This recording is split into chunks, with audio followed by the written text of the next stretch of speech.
சிக்கனை நல்லா க்ளீன் பண்ணிவிட்டு 1/4 டீஸ்பூன் மஞ்சள் தூள், 1/2 டீஸ்பூன் வத்தல் தூள், 1/2 டீஸ்பூன் மல்லித்தூள், 1/4 டீஸ்பூன் கரம் மசாலா, 1/2 டீஸ்பூன் மிளகுத்தூள், 1/2 டீஸ்பூன் சீரகத்தூள், உப்பு, 2 ஸ்பூன் தயிர், கொஞ்சம் இஞ்சி பூண்டு பேஸ்ட் எல்லாத்தையும் மிக்ஸ் பண்ணி 1/2 மணி நேரம் அப்படியே அடுப்பில் சட்டி வச்சு அது கொஞ்சம் சூடானதும் 2 வத்தல், 1 ஸ்பூன் மிளகு, ஒரு சின்ன துண்டு பட்டை, 2 கிராம்பு, 1 ஸ்பூன் சீரகம் எல்லாத்தையும் போட்டு நல்லா வறுத்து எடுத்து வைக்கணும். சட்டியில் எண்ணெய் விட்டு சூடானதும் சின்னதாக நறுக்கி வச்சிருக்கிற சின்ன வெங்காயத்தை போட்டு நல்லா வதக்கணும். வதங்கினதும் நாம் ஏற்கனவே வறுத்து வச்சிருக்கிறதோட சேர்த்து மிக்சியில் போட்டு நல்லா அரைச்சி ஒரு ஃபைன் பேஸ்ட்டாக எடுத்து வச்சுக்கலாம். 1/2 மணி நேரம் ஊறினதுக்கப்புறம் அந்த சிக்கனை எடுத்து நம்ம ஃப்ரை பண்ணலாம்.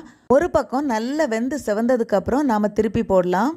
எல்லா பக்கமும் திருப்பி போட்டு நல்லா வெந்ததுக்கப்புறம் எடுத்து வச்சுக்கலாம். ஒரு சட்டியில் எண்ணெய் விட்டு காஞ்சதும் பட்டை, சோம்பு, கருவேப்பிலை, பூண்டு போட்டு நல்லா வதக்கணும். நீளமாக வெட்டி வச்சுக்கிற வெங்காயம், இஞ்சி பூண்டு பேஸ்ட் போட்டு வதங்கினதும் நம்ம ஏற்கனவே அரைச்சி வச்சுருக்கிறத தேவையான அளவு தண்ணியை விட்டு இது கூட ஊற்றிக்கலாம்.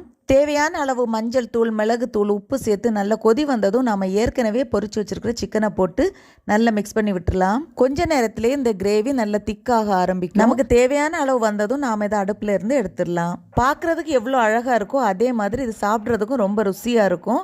ஒரு தடவை ட்ரை பண்ணி பாருங்கள், நிச்சயம் உங்களுக்கு பிடிக்கும்.